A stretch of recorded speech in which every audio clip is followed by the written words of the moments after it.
without further ado, I'll call on Prime Minister to open up debate.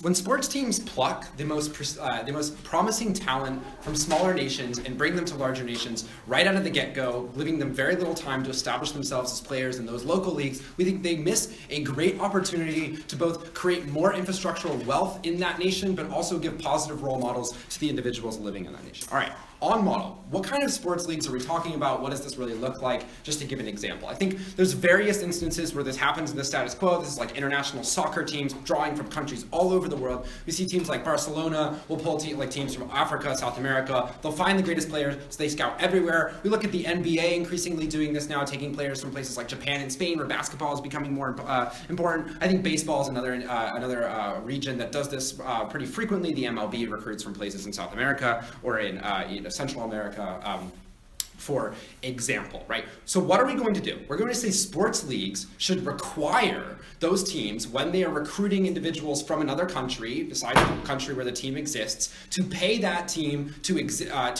pay that player to play for a local team for 1 or 2 seasons, right?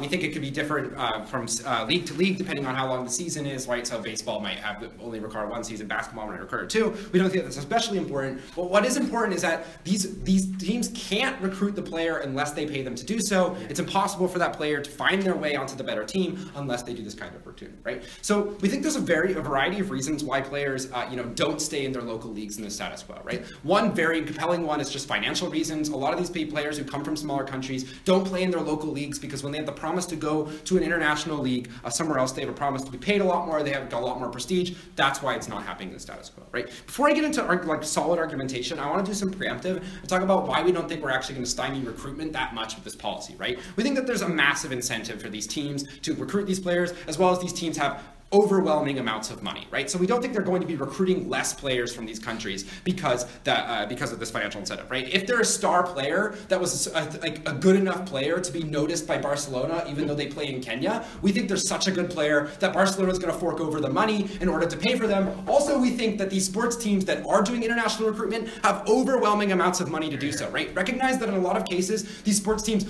want to pay more, but are actually capped off by their leagues from paying that money. We think they have plenty of financial resources to pay for this to happen. We don't think that we're actually going to see less players being recruited. Opposition has to do a lot to develop that as a potential in this debate. 2 substantive arguments then on our side of the house, right? The first is that we'd like to say is that having more successful sports teams is actually good for a community for a variety of reasons. And then secondly, we're going to talk about how these individuals, when they live in these communities and work in these communities and play in these communities, are more likely to serve as good role models for those communities, both currently and down the line.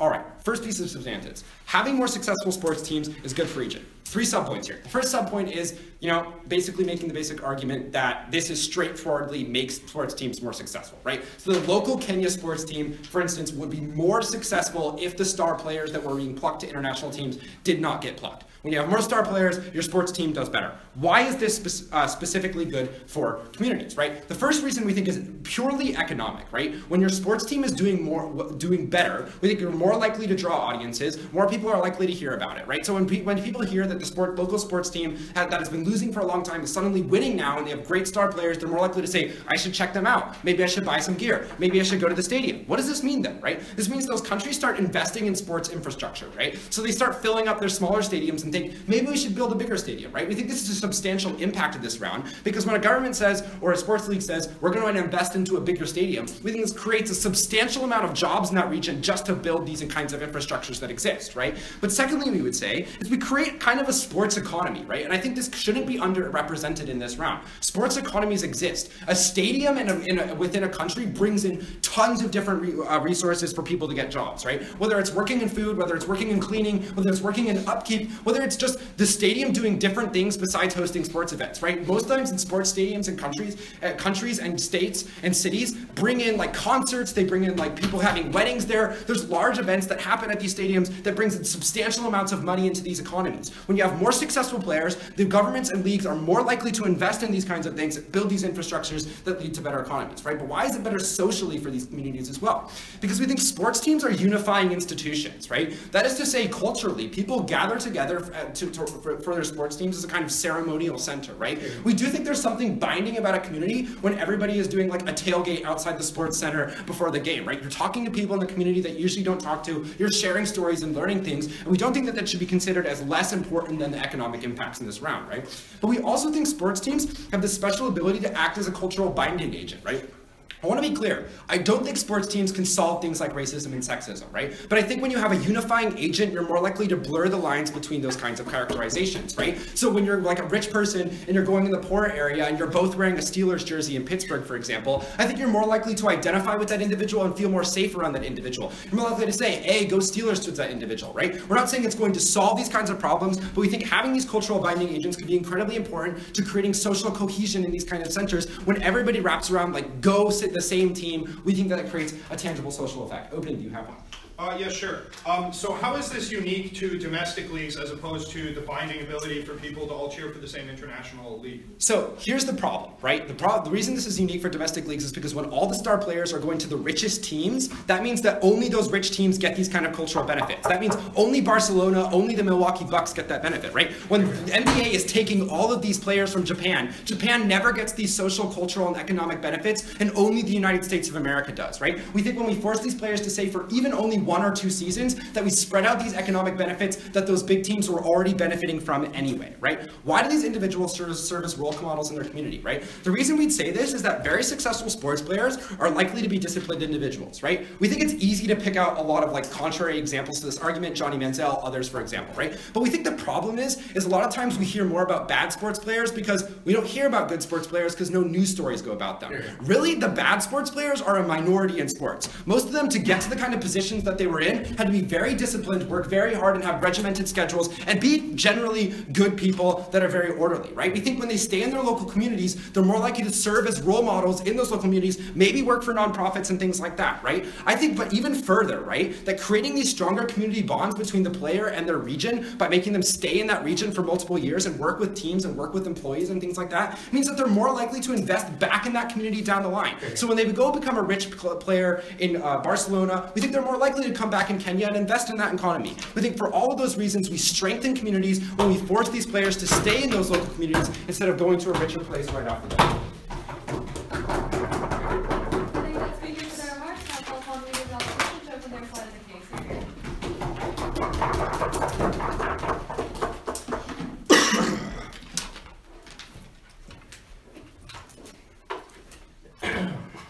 All right, thank you. So what we have right here is a motion that's been described by GovSide. This is a motion that's going to lower the skill of both players and leagues. It's going to reduce the individual freedom of people, and it's going to de-incentivize the hiring of players from third worlds, reducing representation in domestic sports leagues. So particularly, I'm going to start off with the point of the freedom of choice, right? So what you have here, you're restricting the rights of a player in a domestic league, someone who's foreign, from going to a league where they're going to make more money. This is a problem because players who are born in the United States or born in Europe don't have this restriction. So what you have here is just an arbitrary line being drawn between a player who's born in Africa or a player who's born in Central America or Japan, where they're just not allowed to make the kind of money that their skill would allow them to make because they were born in a third world country. This is an extremely big problem. Particularly, restricting someone's ability to go and play for another league, it reduces the quality of play in that league, but more importantly, it prohibits that player from getting better, right? Imagine if Messi had spent his whole life playing in a much worse South American league than playing against the best players in the world in Europe. He would probably be a worse player. Yes, I'll take it. I don't think 1 year makes that substantial of a difference. These leagues are already so substantially good, having one player wait 1 or 2 seasons before coming in won't make them play that Thank you. I completely disagree, because particularly when players are being scouted, they're 16, 17, 18 years old. In many sports, these are the prime years of a player's life. Particularly, you can look at the NHL. Most players' best seasons come when they're in their early teens, when they're in their early 20s. These are formative years, and these are years in which they're learning the game. So preventing a player from playing against the best players in the world actually does have a significantly detributive effect on their total level of skill. And so one point that came from the other side that I just like to clash with for a second, they bring up how domestic leagues are going to foster a sense of independence. I think that watching a player from your hometown who played in your hometown go on to play against the best players in the world, people like Ronaldo, and actually compete with them is much more satisfying than simply watching them clown on some really poor competition in a domestic league. And what this does, right, this restriction of players' freedom of choice, they're not like self-actualizing themselves playing in a league with players that they can effortlessly defeat. This is not personally satisfying for most athletes. Athletes like high levels of competition, which is why the best of the best come to play in these top leagues. And so players are not going to feel any satisfaction, and they're probably going to play a lot less seriously when they're in a league where they don't want to be, right? If they're signing on and being forced to play for 1-2 years, that's a pretty long time, and it's a significant chunk. We're talking about maybe 10%, 5% of your total playing career in a lot of sports being spent in a league you don't want to be in. That's a huge problem, and I don't think that watching someone play who doesn't want to be here is going to foster this sense of community identity like GovSide is talking about. So you're restricting the rights of somebody, you're reducing their total skill level, and the player himself is going to be dejected. This is a big problem. And one thing I'd also like to bring up is this actually encourages predatory business practices by these domestic leagues. I'd like to remind everybody that players in the Japanese league are often signed to 10, 15-year contracts at very low levels of money when they're extremely young. And we don't think that knowing a player is going to leave in 2 years and is being forced to play in the domestic league is going to encourage you not to sign them for way less than they're worth. They're not sticking around. What do you care if they like your company that you're running? You can pay them pittance compared to what they would be making overseas, and this is bad. Yeah, PY. Doesn't that happen either way? Here. It certainly happens either way, but this way, they can just leave, right? You can just leave the contract if you're being paid less than you're worth. What we're getting from GovSide is forcing players to remain in domestic leagues where they're being overpaid. The Japanese contracting, people signing 10, 15 years of contracts, this is a really bad thing, but this isn't the case in every league, like in South American leagues, where 16, 17-year-old players know that they should only be playing here until they can get a really big contract with a European football club. So this is a predatory business practice that is harmful, and I mean, it's basically companies taking advantage of people because they're poor and need to make money. This is a big social problem. So particularly what this does, this motion is effectively a de-incentivization to have representation in major sports leagues. And GovSide talked about how we have an extreme burden to prove that this would happen, but then they only bring up star players who are going to be scouted either way. Not every player who comes from a domestic league to an international league is a star player. A significant percentage of the MLB, of the NBA, are foreign-born players. Huge members of European football clubs are foreign-born, and these are not the Messis, the Ronaldos of the football world. These are lower players, these are bit players, but they're still there. And they deserve to be there because they have the talent to be there. And they shouldn't be squandered by someone from Europe or someone from America who is of an equal skill level just because they're from a third world country. And that's what this motion's doing, is it's preventing those people from being hired for their domestic equivalents within America and Europe. And this is a big problem because it's reducing the level of representation in leagues, and it's effectively, just like I brought up with the freedom of choice, it's prohibiting the ability of people in third world countries to make decisions that are financially important for them.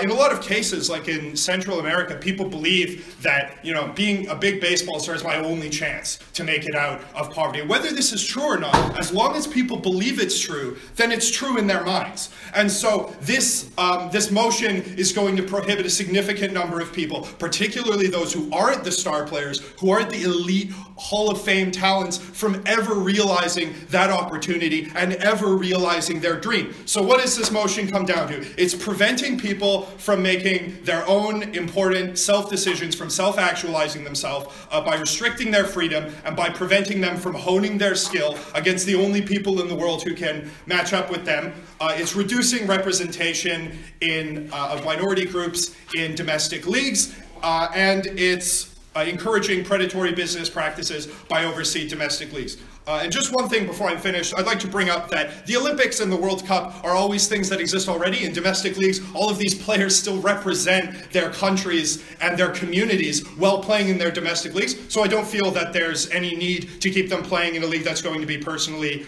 detrimental to their own self-actualization and the honing of their craft. Thank you. We are Pride to a Vote. That speaks their remarks. Now call upon the Deputy Prime Minister to close the OG case. You're here.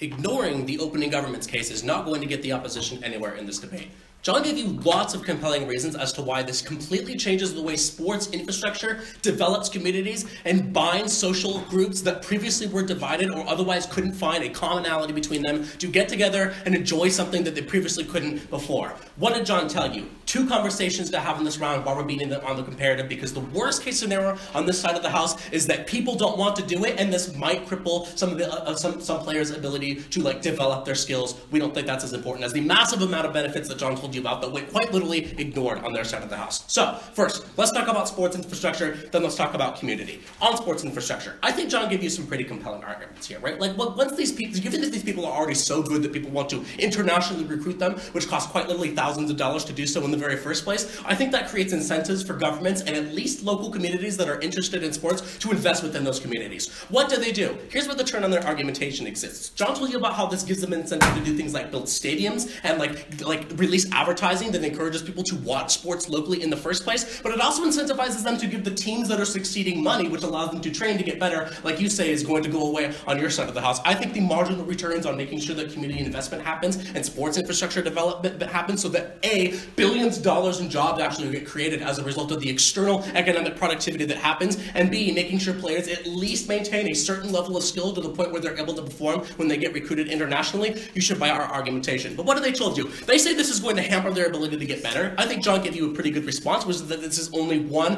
at most on their side of the house, assuming all their argumentation is true, 2 years, right? They say that area of development is extremely crucial, and fine, we buy that. But given the fact that these people are so good that people are wanting to recruit them internationally, we say they've already exceeded their marginal returns on improving and getting better to the point where all they need is development in those international sports teams, which they're going to get after we make them stay in their domestic institutions in the very first place. So we don't think this is the same as helping people get in where they're crucial learning curves, i.e. you can apply this to analysis on how people get better at debate or literally any other sport. As soon as that happens, I think the marginal returns on getting better actually start to decrease, which means it's better to keep them in their countries that they can contribute to local sports infrastructure, then move them to an international team where they can actually succeed and then go against really good players. I think that argument falls by the wayside. Then they tell us that players have rights, and this is a really arbitrary restriction. I mean, it's not arbitrary in the sense that John told you that these teams are the least likely to have infrastructure developed to the point where there are community role models and sports infrastructure to support people who aren't prodigies in playing sports and would otherwise like to join a team. So it's not very arbitrary. There's a very good basis by which to do this, which is that this problem doesn't exist in places like the United States, and it does exist in places like Nairobi and places like Barcelona. I think on the comparative we're winning quite clearly by the very little refutation and engagement we got from the opening opposition. Then John told you that this was a social way by which people can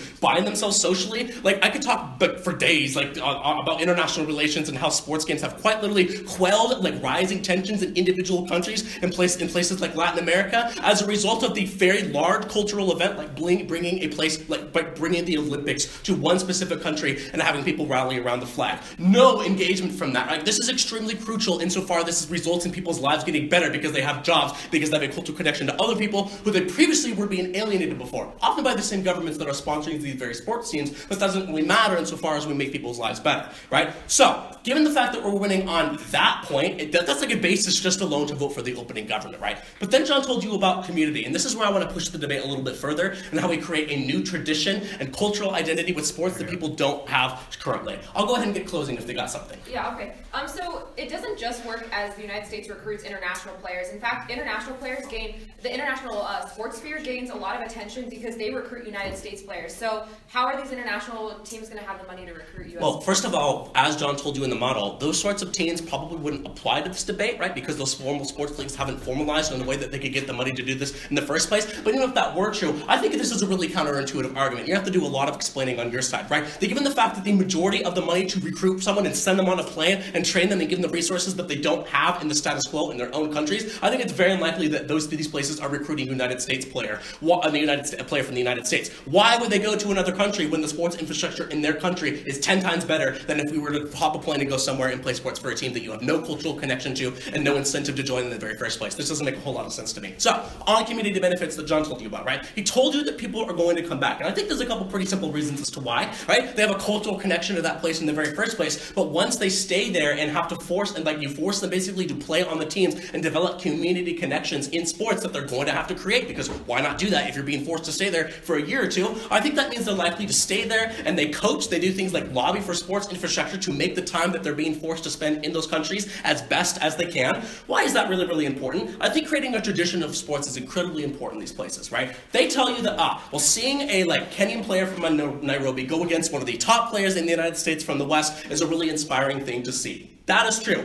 Two things to say about that, though, on the comparative, right? One, that still happens on our side of the house because we send them overseas after their contract is over so that they can play for the United States or play for a European team. But also, it's really important that you have people on the ground, like kids, like we're talking about kids, see people who they went to, who sent their kids to school, see people who are active in the community, grow up to be successful in those individual places. You're far more likely to look up to them if they spent time and money on you, making sure that you had the same opportunities that they did. I think that inspires a lot of more people to start playing sports and contributing to that community than otherwise would have happened, right? I think the fact that you could get tons and tons of people to get excited about sports because you've actually got development and infrastructure and a really, really star player who can actually get people excited about sports in the community inspires a whole lot of other people to do a whole lot of other things, which means they become role models when they become successful in their own regional leagues, which means that as a whole, those regions get a lot better at sports, which is not just good for the economy for all of the reasons we listed in our first place,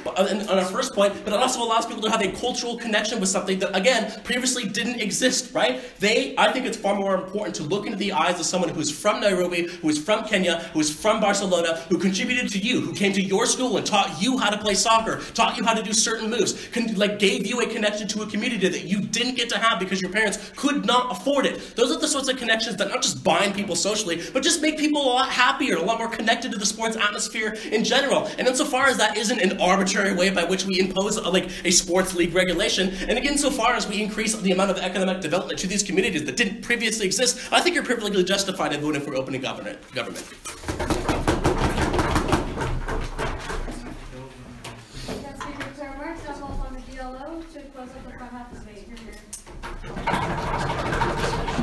me just find page 1 here real quick. I accidentally folded it back.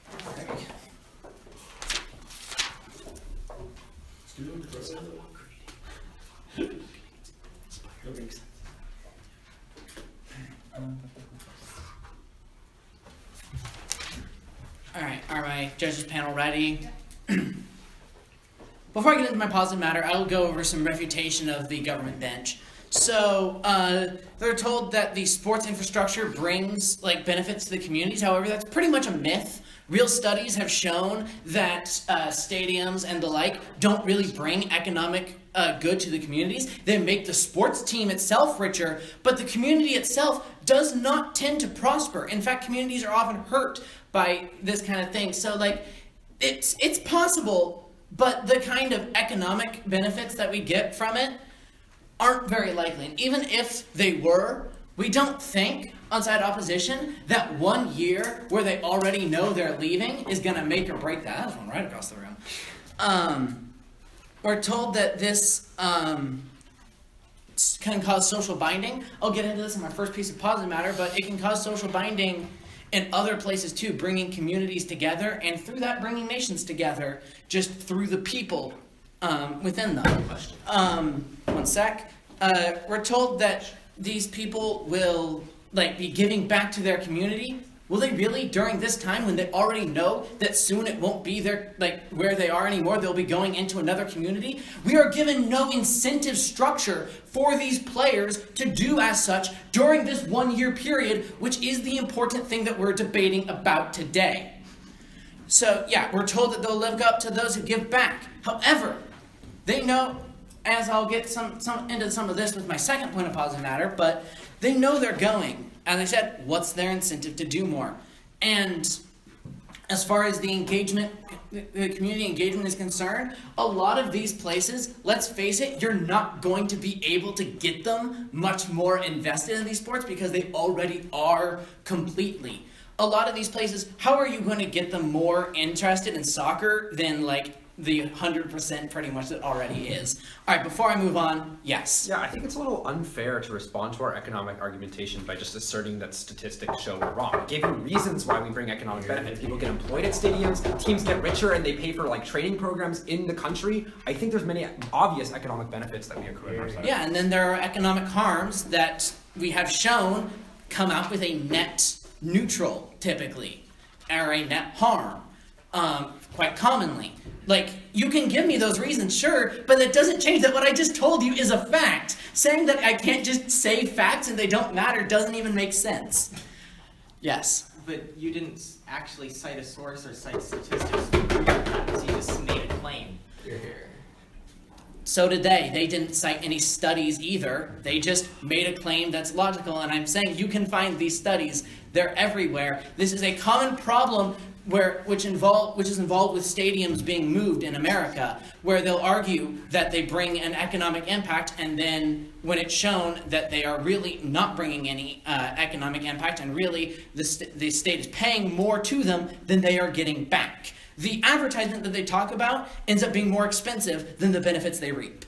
All right, so I'm moving on to my positive matter now, which first, this motion decreases representation in the sports in the other countries and just in the sporting community as a whole. And second, that it's bad for players prior to their move. So first on the representation point, my partner did give you the analysis on how not every player is Messi. A lot of these players, sure, they're good and they'd like to have them, but they're not really they might not be worth missing their most formative, most important, most impactful years, and they'll just be focused more on either raising their own talent or just focused more on the superstars that are coming through. So a lot of these other stars in their own right, however not the international superstars, are being left behind and seeing all the impacts that we have brought you.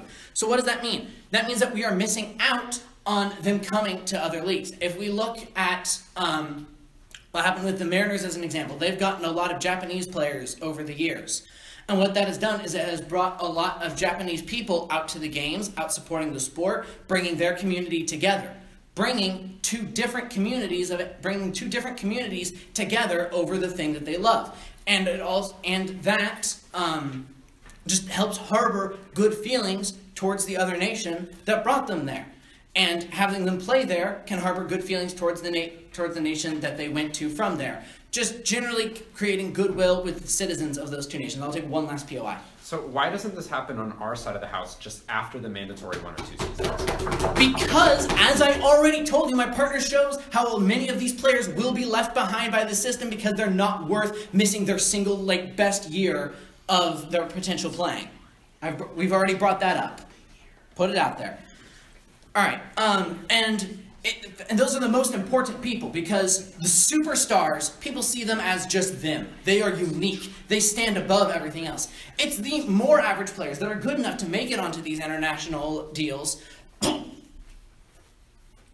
excuse me, but not good enough to be the Messis of the world, that really represent their nation to the nations that they move to. That's where you get the most impact from this, is from the players that are left behind by this motion. Moving on to the bad impacts for players prior to the move. If anyone is interested in sports, they know that when players leave their teams, there is almost universally some bitterness there if they are leaving for a better contract. It hurts their team, it hurts their league, it hurts their relationships. And imagine what happens when you force them to announce that they're leaving and then stay on that team. When they're abandoning their team, that makes their teammates bitter, that makes their league bitter, that makes the fans bitter that they're there. All that talk about that they're going to buy their merchandise and stuff, that would have happened before. Once they know that they're leaving, they're not going to buy more merchandise. You don't buy a jersey for someone who just left your team, and when you know they're leaving, that's not how it works. Like, it takes some time for them to get back the goodwill that comes for the points that I got you. That comes back as they get over that initial bitter period, but that initial bitter period takes place in the time where they say that they're going to be getting benefits. So that hurts sports in those communities because it hurts the teams, and as a result, it hurts the fans that are watching it. And that hurts the communities that they are trying to support. I think they have very good intentions, but they haven't gone through all the ramifications of their argument. Yeah. So the team players who will soon leave, they will not be bringing those impacts, and in fact will be worse for their community. So you really have to vote opposition on this. That statement now calls on the member of government to open the back half of the debate.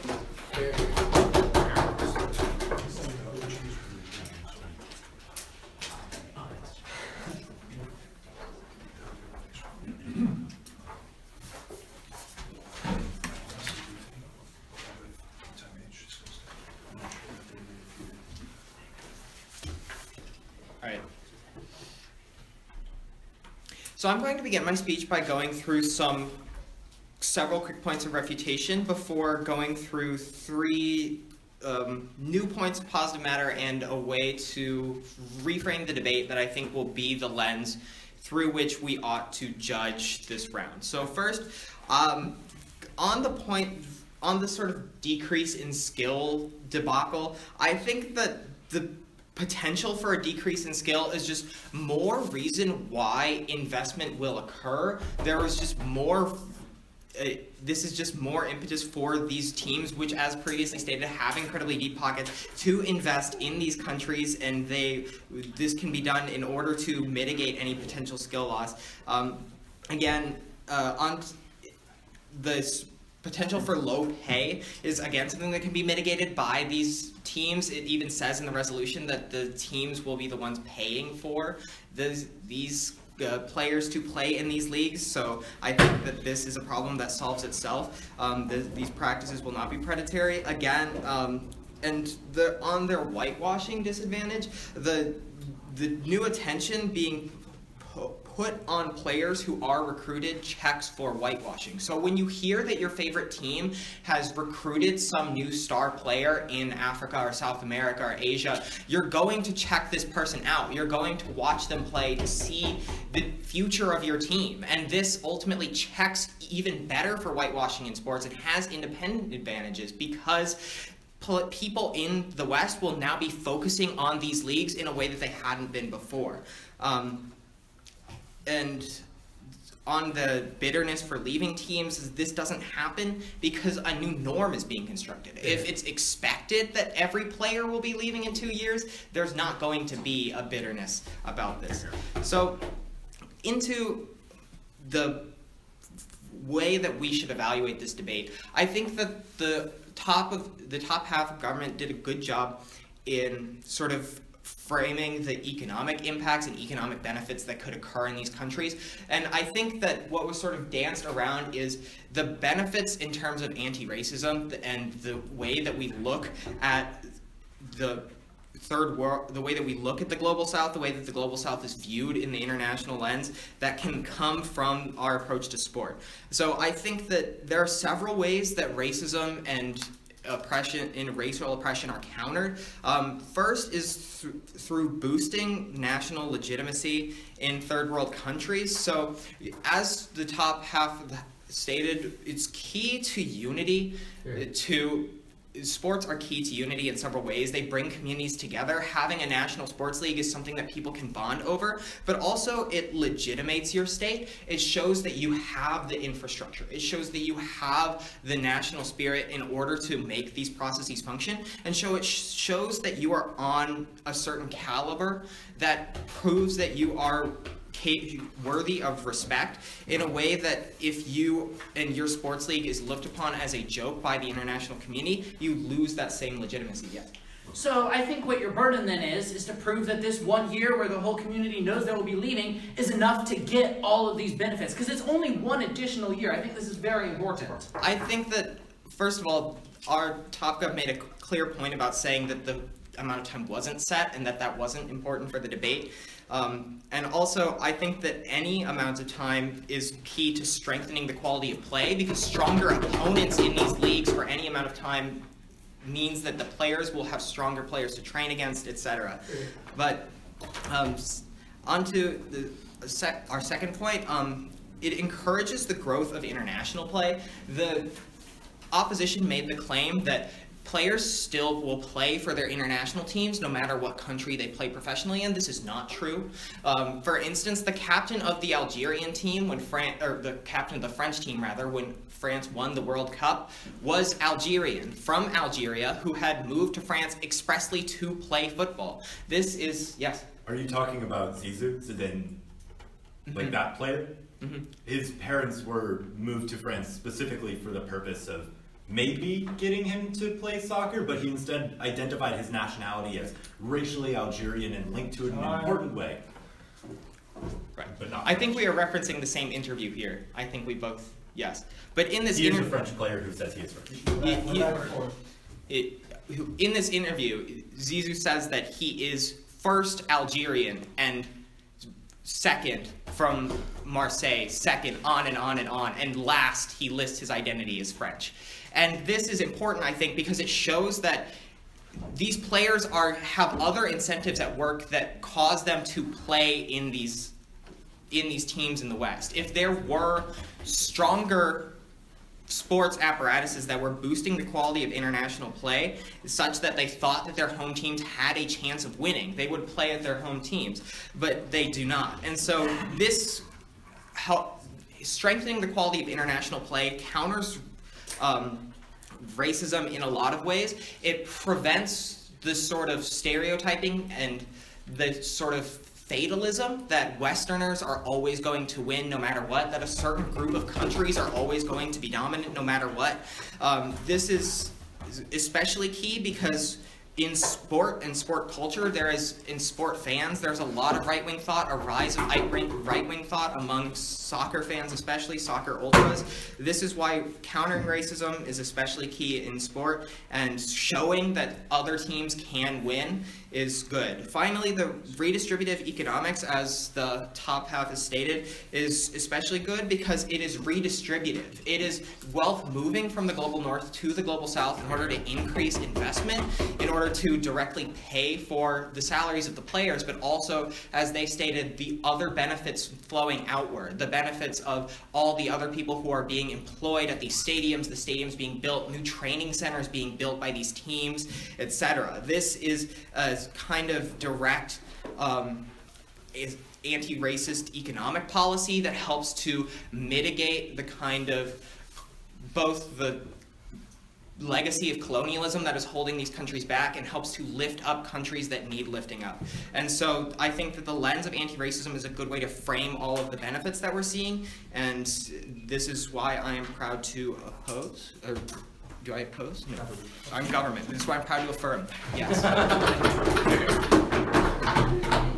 for their remarks, I call for a member of opposition to at least see okay, stay here. You're in single government, but really you're secretly on our side. All right, as Gonzaga University, we have a specific investment in today's topic, considering our #1 place on the polls is largely because of our recruitment of international players. I want to paint a picture of opportunity in our speech and really bring in the idea of college basketball and college sports because I don't really feel like this was addressed, and I think it's a key point of tension in today's debate. So first of all, I'm going to introduce some points of positive matter, and then I will go through refutation. I think you'll see that a lot of it cross-applies, but I'm going to start, just so I'm going to start. So, first of all, educational opportunities are going to be diminished for international players. And second of all, this is going to actually destroy international sports in their entirety. So, first of all, educational opportunities are going to be diminished. So, the NCAA regulation currently does not allow payment for players, right? So, if we pass this resolution in today's debate, that means that we would actually not be able to recruit college players at all from any international sphere or any international country. This is inherently problematic because by eliminating recruitment internationally, we're going to limit educational opportunity. I know at Gonzaga University, a lot of the players don't come just to play basketball. They come to get a great education, and this is when we're limiting one of their capacity to be able to get this educational opportunity via sports scholarships. This is really problematic, specifically in a United States political climate where visas are becoming increasingly harder and harder to receive.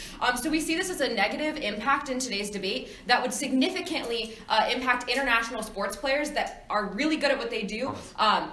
If you don't buy this, if the NCAA changes their rules, well, this is going to diminish female sports at the college level and thus internationally. Why is this going to happen? Because when colleges have to choose who to invest in, which players to pay, right, at the international level, they're going to do it for the male players because male sports teams bring in a greater profit and thus profit the school more. So by this, we're going to see less opportunity for female sports players at the college level, and thus we're going to see less development internationally as well. Not this time. So next of all, I'm going to talk about, actually, I think I'll just put this in my reputation. So, all right, yeah. Yeah, so Title IX quite literally prevents what you're talking about from happening, right? It requires an equality in the promotion of sports. Even if that weren't the case, you still get all the benefits on the house, so like be comparative in a way that against that, even if that weren't true. Okay. Well, either way, it's not allowed, so that's the main argument that I made. So, first of all, let's get into some refutation. So you argue that it's not going to decrease skill on the opposition bench. First of all, this is going to be crippling to development, and I think that opening op did a good job of this, but I'll elaborate because apparently it didn't get through. So because it's not going to be worth investment when you're not sure how a player is going to develop, right? So a lot of the times, for example, we see this with Britain, with Spain, any like great soccer teams specifically, they have practice teams, and so it's a massive investment for these international institutions to invest in these people on a practice team, when the reality is they don't know how they're necessarily going to develop. If they have to put an investment in even before they get to this practice team, we're going to see that it's really just potentially not worth the risk and not worth the investment. Second of all, we're going to see this cripple development because there is a massive increase in the chance of injury. So you're not going to be necessarily getting the players into the positions when they're at their best, and you're actually going to increase the chance of injury. This is really a common phenomenon in college basketball, one and dones we call them, where they go to the university only for 1 year and then go straight to the NBA. The reason why they do it is not because they don't enjoy playing college basketball. A lot of the times it's because they don't want to risk injury and not lose the ability to get drafted. So second of all, there's not going to be any of these racial impacts that they want to impact to their side if we're not going to be investing in players in the first place. Okay, now let's talk about their U.S. focus. They said that the U.S. will be newly focused in these, right? So first of all, it's not a new investment. I think that the United States and other international countries that are really good at what they do have always been invested in these teams. And so then they talk about this racial benefits, that unity is good and it's going to show national caliber. So for these benefits to occur, the teams in these individual international countries will have to become better. And I just really don't think that they've done a great job saying why this would occur. No, thank you. I don't really think they've done a good job of just describing why this would occur, because the people that are getting the money aren't the teams, they're the players. And then the players are going to leave after 2 seasons if you buy into opposite or government's open framework. So I really just, I don't see how these benefits are going to occur, and I really don't think they were flushed out successfully. So then we get on this point of Olympic teams. So playing that they're going to they argued that we wouldn't see them going back to their Olympic teams. This is just like largely not true. We see pretty much every single player that comes to the United States go back to their Olympic teams. And so what we would see if we don't encourage NBA teams to take up these players, the reality is their players are not going to be able to those players aren't going to be able to grow to the level of competition that we have in the United States, and we're not going to see those players then go back and actually have success with their Olympic teams. A great example of this is the Portland Blazers Sabonis, the Sabonis family. They have the Sabonises have always gone back to their Olympic teams, or their country's teams, and because they have had the opportunity to play at such a high level, when they go back, they do much better. So if we see even the risk of this resolution not decreasing the NBA's any sports team's ability to invest in players from smaller countries is going to be a negative, right? Even if some NBA teams decide not to do this, we're going to see these countries not invest, right? So when we look at what this debate has really come down to, we see that educational opportunities are going to be diminished as the NCAA regulation doesn't allow payment of players, so we're not going to see international recruitment. In addition, we're going to see the destruction of international sports with their logic. So if the best players are going to leave anyways, right, which is going to happen because they get paid more in these bigger countries, and then second of all, we're increasing their chance of injury, so not getting recruited at all. And lastly, we're decreasing international countries' ability to recruit from the countries like the United States. A lot of college basketball players that graduate from the United States teams aren't necessarily good enough to go to the NBA, but you know what they do? They go to smaller teams and they bolster those teams' capacity to have success at the international level.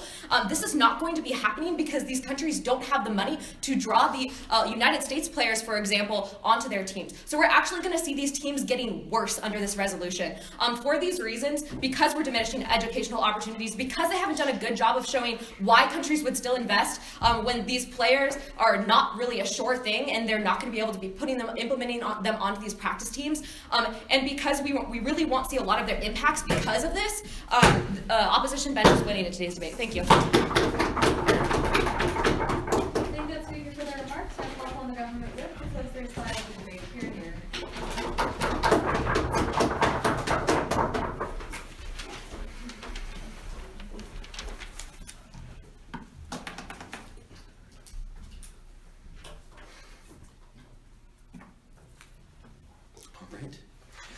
What this debate is going to come down to is a debate about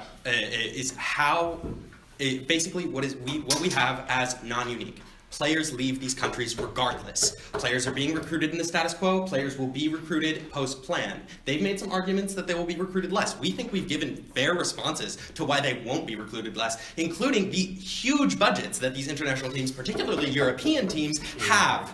Moreover, we want to say that because that is non-unique, because regardless, players will be taken out of these communities, it's a question of, does having excellent players who would be taken out of these communities anyway, spend a little more time there, improve those teams? And we think it absolutely does. When you're playing against better opponents, you yourself necessarily improve. It's how you learn and grow. When I was being a debater, part of the reason that me and Robert, who were from the same circuit, were able to get better is because we had an excellent series of debaters that we were able to debate against and get better through learning. That same thing happens when you keep these people on your teams. We think on that point alone, we are winning that these teams will improve, that people will come to watch those teams more.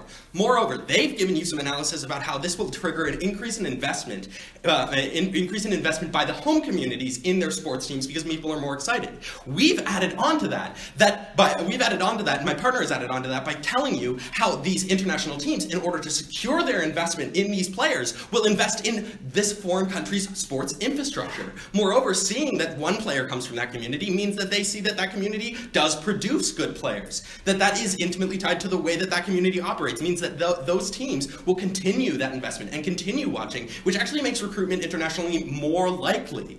What's up? Those teams will no longer produce as high of caliber players, as we've said, and the players that the fans will most identify with those countries, as per my analysis, will not be going to the other teams. I've just given you a ton of analysis about how they produce better players, specifically how they have more time to compete with these people, which, like, again, if it's true that they won't produce as good players, the recruitment of those in the status quo is already causing that. So more time spent in the home country is going to check back against that. Additionally, we want to point out that, like, moving on. So I also want to address some points made by the lower house, specifically about college basketball. We really don't have to have that debate. We're not talking about colleges recruiting university students to come to their college and have an education, because we're not talking about paying players. We're talking about professional teams, like the World Cup. Their entire thing is entirely unresponsive to the other half, to the government side. They failed in their fundamental burden to engage in a debate about the resolution being a conversation about paid teams. Like they say, they can't pay their teams, so it's obviously not applicable to this debate. What we can take from the college basketball scenario is this idea that perhaps they might risk injury, which is something I want to respond to. That risked injury is fundamentally undercut by the investment coming from the outside and the investment in these communities. It means there's safer scenario. It means that there's safer. It means that there's safer conditions for players to play, and it means that those players are better trained and have better practices in the long run. Moreover, again, it lifts up basically all boats in those communities, and that means they have a higher diversity of players who are going to be playing well. It's also going to be less hard on those players' bodies because they initially will be competing at a lower level, but will then go to that higher level where it might have a little more strain. So, what are we offering you? What particularly are we offering you? We've given you some analysis about how we alleviate racial oppression. I want to kind of like talk that out a little bit more. So, these countries that are being recruited, these non-Western countries that are being recruited into Western leagues, are given racial stereotypes about literal physical inferiority. These stereotypes about literal physical inferiority are directly contradicted when we see these players on the world stage. Seeing Messi contradicts stereotypes that I don't really want to get deep into, because that would just be kind of traumatic and awful. But rather that it contradicts mapping of racialized bodies as intrinsically inferior. By undermining that, the legitimacy of the country itself is manifested, because we apply those racial stereotypes to countries, and we assume that countries that are racially characterized as weak are also weak internationally. That undercuts trading power. That undercuts their ability to hold a position on the world stage. That undercuts all of that by specifically contradicting that image through the international recruitment of these players and the increased attention of fans from the West going into these teams, like my partner has given you analysis of. That means that that's directly hitting the root of right-wing reactionary politics in this at this time. We think that right now that is absolutely key. We've seen several alt-right rallies spill over from soccer games, specifically in France. Those fans seeing people from South America and from Africa being recruited and being successful and being competitive on their team and in their home country disintegrates those stereotypes and that alt-right racial nationalism. We think that that is absolutely key. We're not talking about we're not just talking about sports getting better. We're not just talking about these teams being more competitive. What we're talking about is alleviating the actual material violence that occurs in the world. Not to mention the fact that we have more international interconnectivity because more people are recruited, because more players are competitive, because you're getting that outside investment in these communities. We think that effectively, to kind of sum up this debate, what we think this is coming down to is a question of investment in the community, which we've given you two reasons. The upper house has given you one. We've given you a reason that these teams that have a lot of money will invest in these players and in these communities because they're watching it. We've shown you that this undermines alt-right nationalism, and that I think is going to be one of the biggest points in this round. Considering that there is an upsurge in violence across the world, and I think personal violence is something we all want to avoid and understand is probably a prior question to things like competition. So even if you think that they're winning those points, which they're clearly not, given all of the warrants we've given you, we think you should prioritize that point. Finally, we think that the key to legitimacy of these countries means that these countries play a bigger point in the world stage. That bigger moment in the world stage means that these communities develop, that alleviates poverty, that reinforces the investment in that force that that infrastructure that we're talking about. It makes sports better, and there's a greater diversity of players too. So if you're just kind of evaluating this as a sports fan, you're going to see better players, you're going to see better matches, you're going to see more racial equality, and you're going to see countries in the global south empowered, which is why I'm proud to be on the government side. Thank you. With that speaker for their remarks, now call upon the opposition move to close out the debate.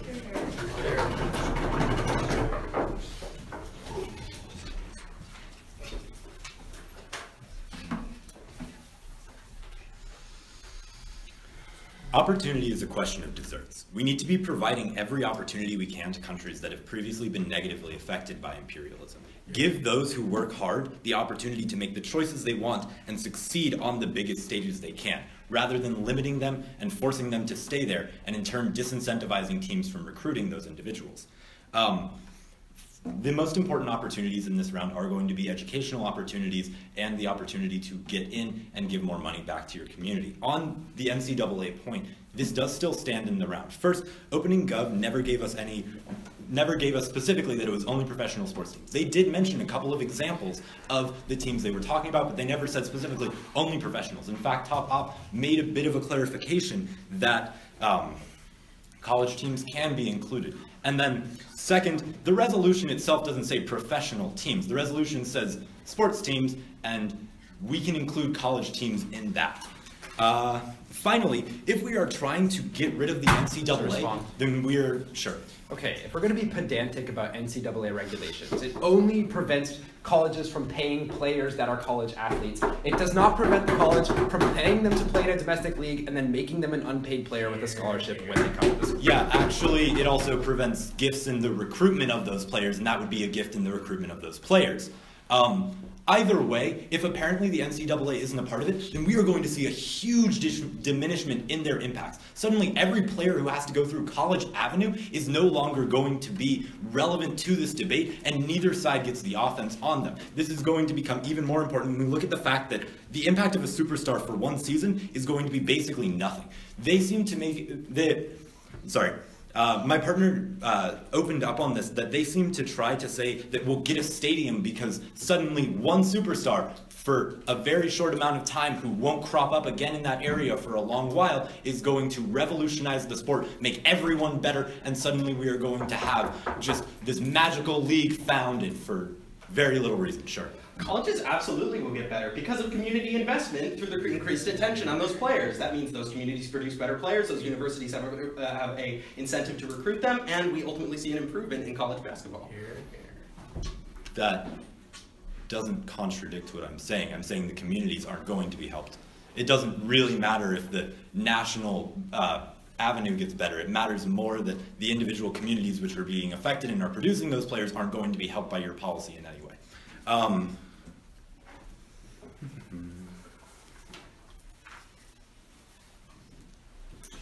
On the Title IX point, which doesn't seem to be playing a lot into it, this is not, the Title IX is specific about recruitment, not about international recruitment. International recruitment doesn't have to be reciprocal for both genders, and so instead they will compensate the recruitment. This is going to mean that fewer international women are getting the education that other people will be getting. Sure. Okay, let's assume this weird argument is completely true, right?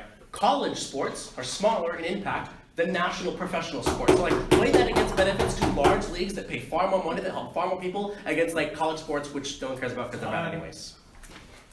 You're wrong. The NBA is going to be getting from the NCAA. There are a lot of important ways that you are preventing educational opportunity. Additionally, if we're trying to look towards opportunity given to individuals, if we are valuing a kind of freedom in the community, then we should be looking towards educational opportunity first. We want to be able to give people who are in areas that have historically been oppressed the opportunity to get an education. Sports is an excellent avenue for that. And if we are trying to deny that by denying the NCAA the ability, or sorry, teams that are within the NCAA the ability to recruit them, we are going to deny any possible educational benefit. It is only on the offside, as my partner has pointed out, that you're going to be seeing a possible educational benefit. All right now. Additionally, the closing the closing government doesn't do a good enough job of talking about why the chance of injury isn't going to get rid of a number of the benefits. So we already know superstars are rare. We know, Messi doesn't happen every day, and if we're looking towards Messi playing with a local team would have helped that local team in the local league become bigger, which is already a tiny impact, then the chance of injury is going to negate an admittedly large proportion of the possible advancement back into the communities.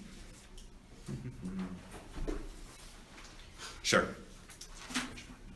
So presumably these would be contracts that bind these teams to recruiting them and putting them into the leagues afterwards, right? So it'd be like you play for 2 years, then we pay you for 2 years here. So even if they get injured, these players are still going to get paid and probably have prompt time to recover while getting paid. No, they're probably going to be more similar to the way that baseball can recruit individuals out of high school, where they say you're going to go into the minor leagues after high school, and if you get injured in high school, then you no longer get the opportunity to enter into that.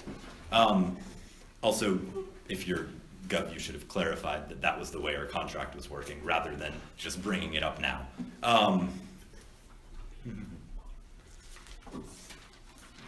Okay, so overall, this debate's going to come down to the fact that on the Gov side, we are going to see very marginal impacts possibly to communities, that they might get stadiums and therefore economic benefit, or there might be a development in their individual sports teams, rather than representation of those sports teams on the national level. However, the clearer way is at looking at opportunity and looking at the freedom we can grant to players to make their own decisions, rather than attempting to coerce them into doing something that they might not want to do, might not have a good impact, and definitely won't give them an education.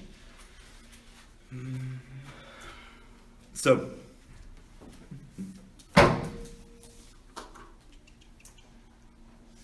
specifically on weighing the ability of communities to be invested in by international teams, it seems very, very unlikely that an international team would recognize that Estonia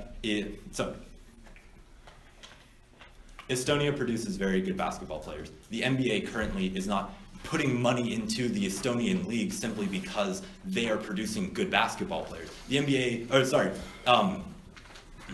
international soccer teams are not throwing money into Kenya simply because they produce good things. This seems to be an impact that would have to be existent in the status quo if we wanted it to also be existent in the apparently getting better leagues that the government is proposing. Overall, opportunity is much more important than possible maybe communal benefits that 1 year and a bunch of injuries could get through, and we should be giving people an education, not just a little bit more money to throw.